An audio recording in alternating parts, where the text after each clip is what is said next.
Ladies and gentlemen, in just a few days, about 200,000 of our sons and daughters will be returning back to the United States, in a large way indicating the end of the war in the Middle East. Regrettably, they're going to be coming home to another war.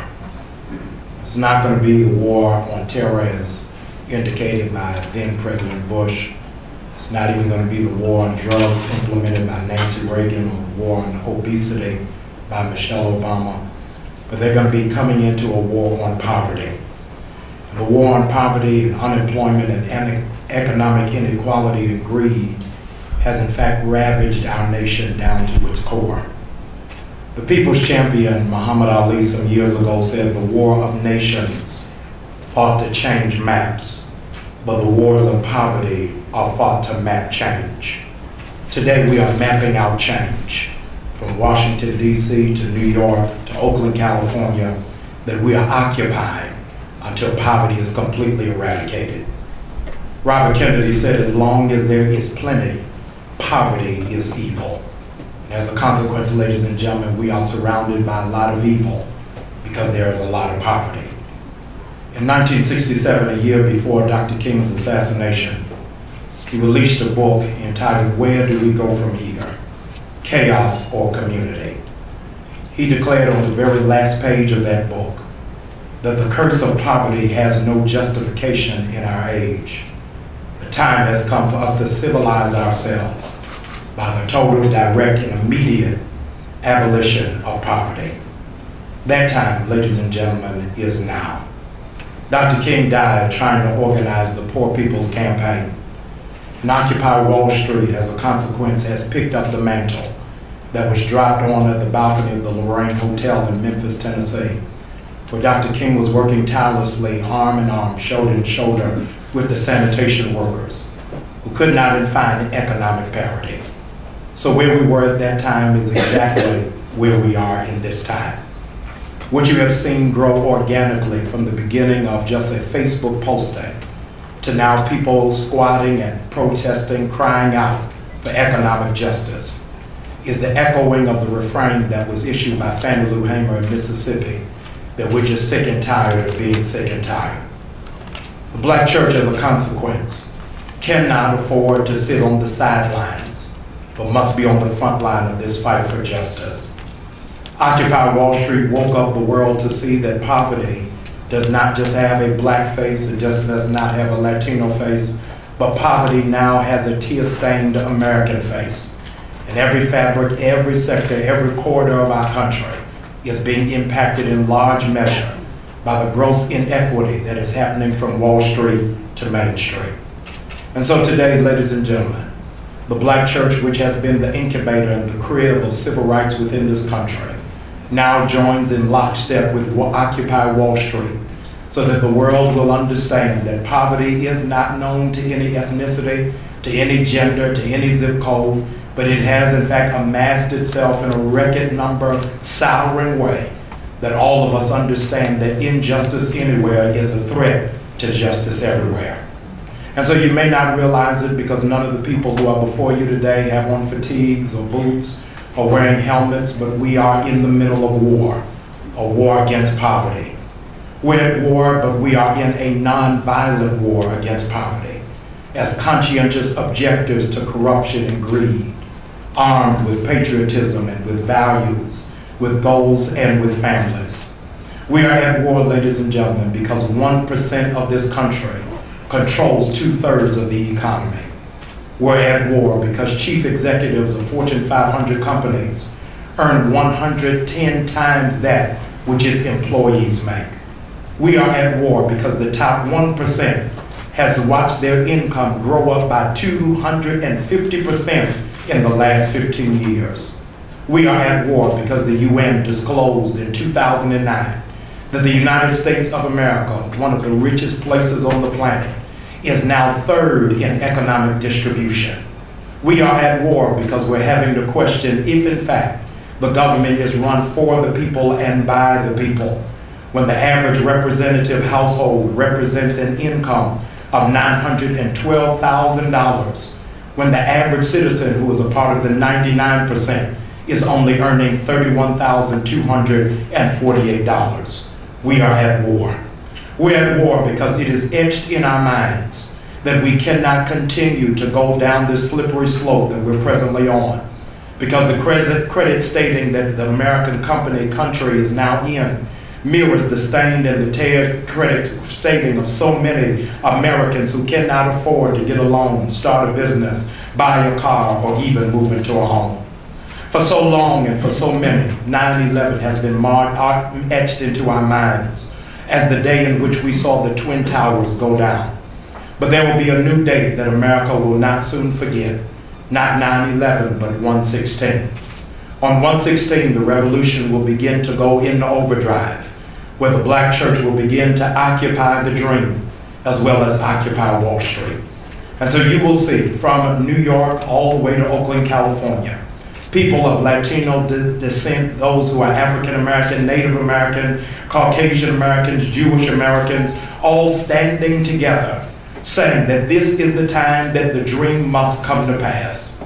Just a few feet from where it is that I presently stand, the memorial of Dr. King was in fact unveiled. And so on January 16th, when the nation recognizes his birthday, it is a reminder for all of us that Dr. King did not die for a monument, he died for a movement. And the movement cannot sit still, but the movement has got to move forward.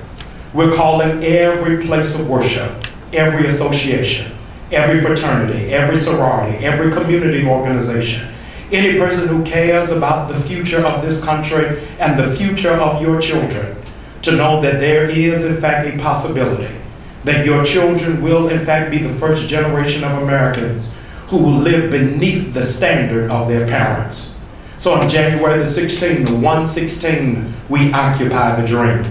We occupy the dream, and we are in fact giving absolute clarity, because the question has been asked, what does Occupy want? We want just what the Constitution promised.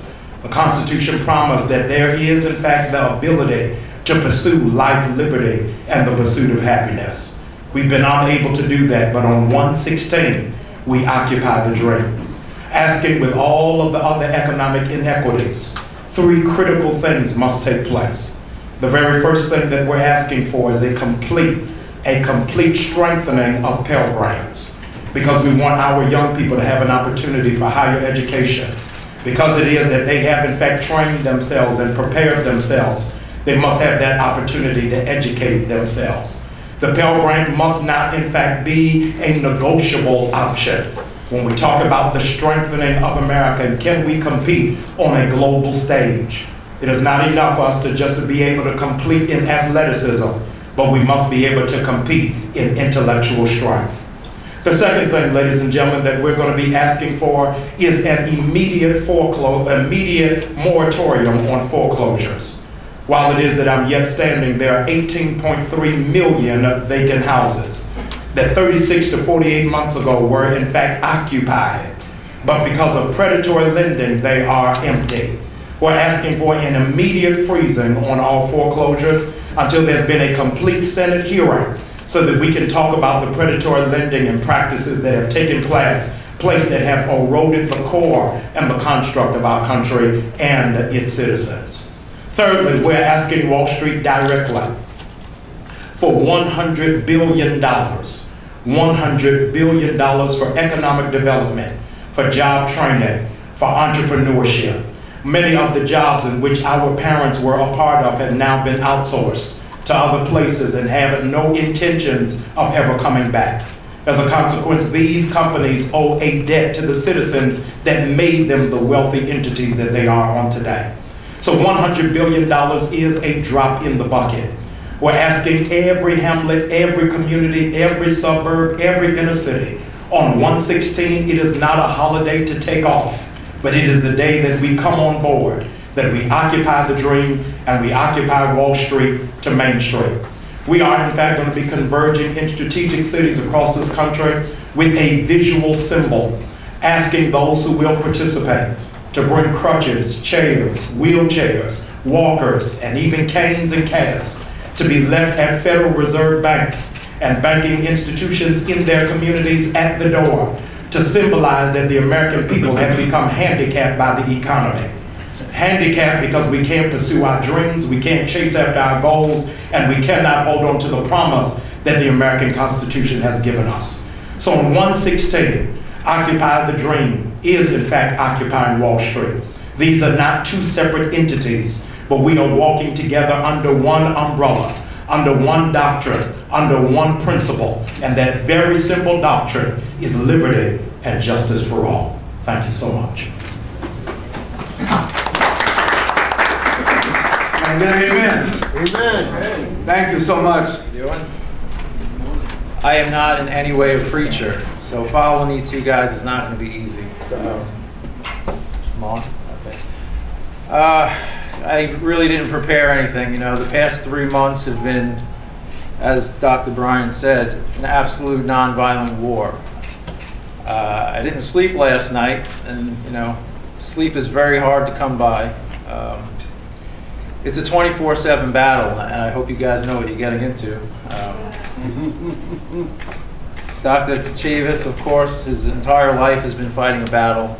He's led the way, and I don't know. Are you ready to go another couple rounds? Absolutely. Yeah, you work it out for you. So, to show you how decentralized and leaderless our movement is, yesterday I was with Shamar, and we put together a brief statement of support for Occupy the Dream. And I sent out an email to a couple of organizers to have their input, so it was a group thing, group statement. I came back to my computer about 2 hours later, and my email inbox was occupied. I had probably about 100 emails from people that edited this thing every which way. So that's part of the reason why I didn't sleep last night, because I was trying to make sense out of what 100 people thought should be said today. And that's what this movement is all about. You know, it is leaderless, it's decentralized, it's crowdsourcing ideas and coming together and just making it happen on the ground. So I don't want to go on too long here, but this is the statement we have.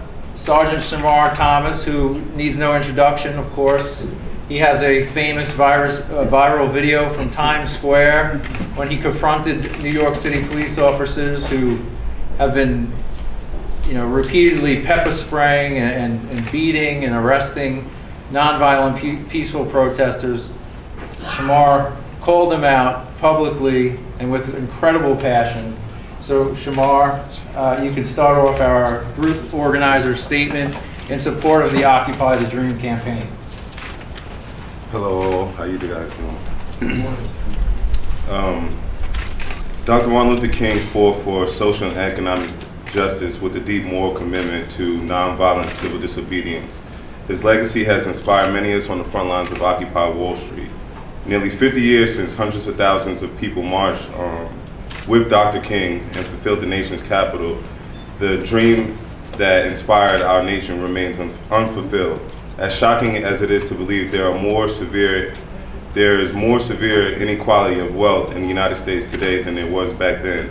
More Americans are living in poverty today than when Dr. King organized the Poor People's Campaign. While the rich have grown richer, tens of millions of Americans have been exploited and left behind.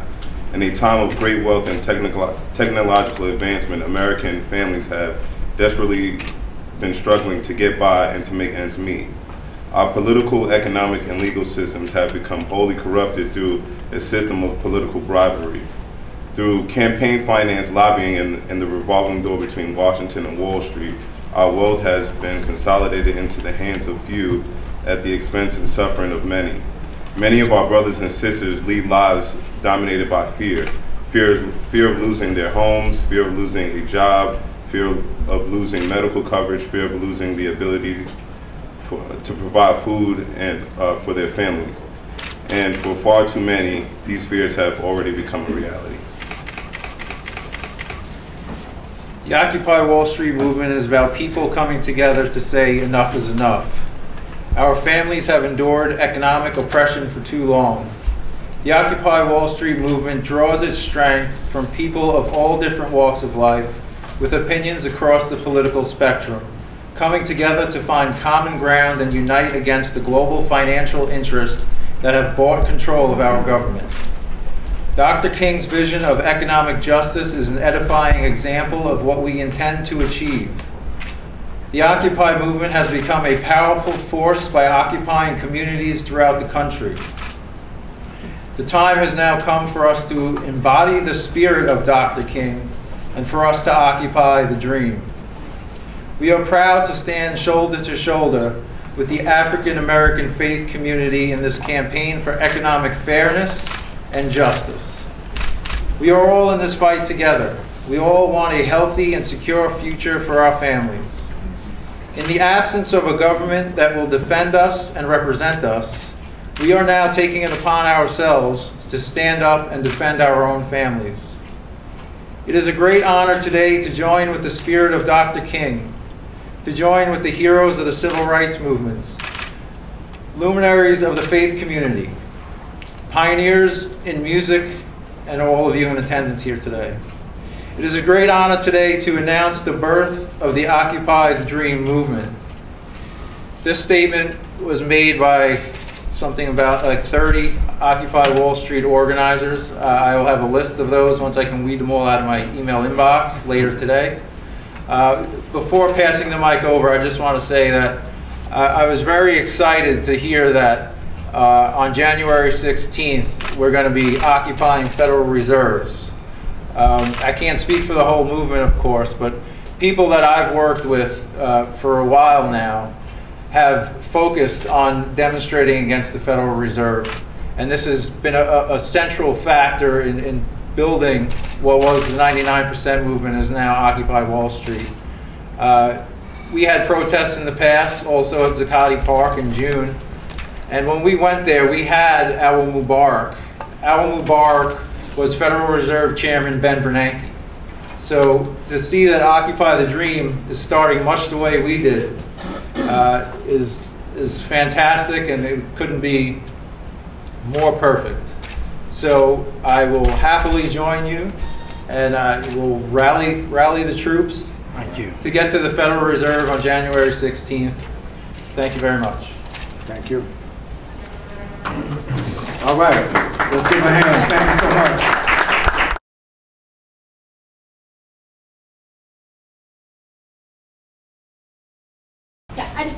I'm being very honest with you that a lot of African Americans will be a little bit upset that the black clergy has, and I noticed that when you all speak, you keep talking about the Latino community. Why don't they represent themselves? Because for a lot of African Americans, they see that the immigrant population has many of the jobs, millions of the jobs that we had in the past. Let them come speak for themselves. You focus on our community because we have the highest unemployment rate in the nation. Yes. So we want, I'm just telling you, when I write this, they're going to say, there they go again. And I want you to write it correctly. What we are doing is inviting them to become a part. Everything that we have said and spoken is on behalf of the black church and the historic civil rights movement. And we underscore that poverty now has a face that is not locked into an ethnicity. That every part of the community is now affected by it. And so we hope the Latino community will join into it, that not any particular ethnicity, but all of America will become a part of this process.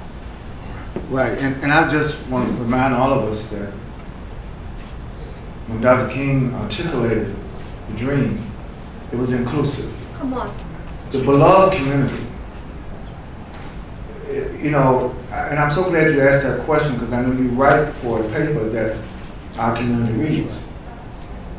It is in our interest to build coalitions beyond ourselves. That's right. In fact, that is what the beauty of what today represents. You know, we're not trying to achieve economic equality and leave others in economic inequality. If you're for justice, you got to be justice for everybody. That's right. If you want economic equality, you got to be it for everybody. But I know what the sister is asking.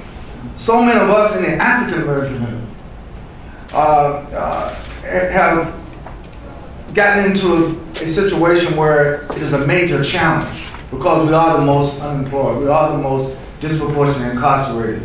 And to some extent, the hopelessness may be manifest the most in our community. That's why I'm so thankful that Black church leaders have responded. We know how to raise people's expectations and inspiration, and also to channel that into something that people can participate in their own resurrection, in their own empowerment. So, Valencia, this is not going to be easy. You know, movement building is not easy. Social change is not easy. Our Wall Street brothers and sisters occupied have always shown us that just to get the attention of Americans was not easy. A lot of people went to jail. A lot of people suffered. A lot of people have given up their livelihood to call attention to this problem of economic inequality and income inequality. So we're going to work on it. And we realize it's going to be a struggle, but that's our history. Let's get some more questions, because I know there's some other reports.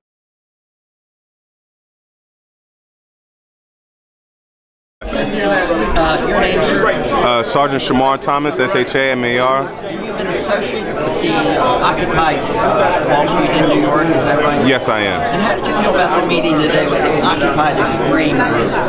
To be honest, I was utterly inspired. I almost, wanted to shed a tear, coming from the African American community and seeing how the African American community has dealt with Occupy Wall Street so far, to know that, we have Black clergy, the Black clergy leaders, getting more involved means that the Black community will get more involved. So I'm extremely ecstatic because, I've known from the beginning of this movement that this was our opportunity for change. This is our opportunity to chase a dream. Well, the economic conditions are bad in the country, but for instance, you take Baltimore, the statistics show 1/4 of the African American community live below the poverty. Yes. So this whole thing, if it's going to do anything, it's going to help the African Americans. Yes. Yes. I mean, we're the most disadvantaged at this, and we're, our participation level in this, which is the global movement for change. Not just, it's not just the middle class, the upper class. It's everybody, all encompassing into one economic, turn, for the century, for our lifetime. So. Thanks so much. Thank you.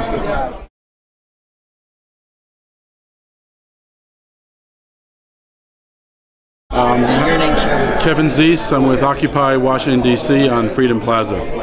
Now, Kevin, you just attended this press conference of the Occupy Dream led by the African American Clergy. And what's your feelings about it? I think this is a very important step toward the American Spring. It's great to see this movement broadening out, bringing in the faith community, especially African American leadership from the faith community. It's going to just build this movement to a level that can't be ignored. We've already captured the attention of the American people. Now we see we're capturing the attention of leaders of key groups, and we need to have more join us, more get involved. This American Spring is going to be a historic, transformative movement. It's going to be a moment in history that's going to change things in ways that they can't imagine. It's going to be a moment in history that dominates the year more than the presidential campaign does. It's going to become a time for raising issues that have been ignored in Washington, D.C. by those politicians who answer to the 1%. And instead we're going to now see the 99%'s views heard loud and clear throughout the country. And a lot of thanks goes to the African American leadership to help make that happen. One of the speakers mentioned, and it really rang true, that what's going on is an evolutionary process with the Occupy movement and now the Occupy Dream thing and others that are going to come on board and just keep on moving in one direction. When we started organizing the Occupation Freedom Plaza back in April of this year, we saw it as a first step. We knew it was not the end step, but a first step toward building a national movement that can't be ignored. Seeing these visiting clergy. Having this faith group leadership join us is part of that evolution. It's exactly what we hoped would happen, would be that we'd ignite something with the occupations by occupying public space. We'd be occupying part of the political dialogue, and when we did that, we would raise the consciousness of people, raise the awareness of people, and people would come to join us. We knew that, we hoped that by action, people would see that there is a confidence that people can actually change things, that the 99% can take back the country and really get the kind of policies we need to end economic insecurity and economic unfairness. Now, Kevin, for the record, you're associated with the Freedom Plaza group. Is that called Occupy Washington? OccupyWashingtonDC.org is our website, and it's the occupation of Freedom Plaza. And where our end goal is to end corporate rule and shift power to the people. We don't want a government ruled by money anymore. We want a government ruled by the people, and that's what we're working toward. Anything else? That's good. Thanks.